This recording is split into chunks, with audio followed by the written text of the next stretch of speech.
આઈયો મિત્રો, હું પાછો અહીં જોઈ લો. પપ્પા પૂજા કરી રહ્યા છે બરાબરથી. અને આજે રવિવાર હતો તો અમારા ઘેર આમ બહુ માહોલ હોય એમ જમવા માટે. તો જો નાસ્તો આવી ગયો છે. અહીં છે ખમણ છે, સમોસા, કચોરી, ઢોકળા અને મારી બે ફેવરેટ ચટણી. અહીં બાલી, હું મારી બાને બાલી કહું છું. અને મમ્મી અહીં જો રોટલી ને એ બધું બનાવી રહી છે મમ્મી.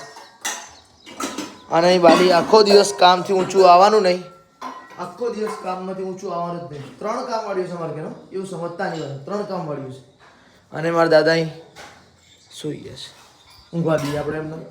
અને અત્યારે રવિવાર છે એટલે રાત્રે જવાના બહાર જમવા, એનો બી બ્લોગ હું નાખીશ. અને અત્યારે પેટ ભરી જમીએ, તમે બી જમો અમે બી જમીએ. અને બાયલી હું કેવું તારે કઈ? એ બાયલી બસ મજામાં છીએ. મજામાં છીએ એમ.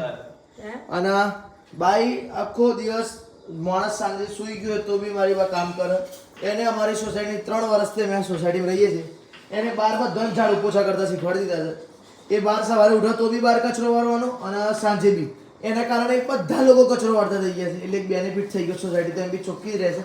બીજું કંઈ બાઈ 3 કામ વાળી માટે કંઈક થોડી આમ સુલા. અત્યારે જો નાસ્તો કાઢી રહી છે, ઢોકળા. આહા, અદ્ભુત અદ્ભુત, બહુ ગજબ. અને હા, ભાવનગરી નાસ્તો લાવ્યા હતા અમે, બહુ મસ્ત નાસ્તો આવે છે. ચલો મળીએ બીજા બ્લોગમાં. બાય. ના હોય તો સબસ્ક્રાઈબ કરજો.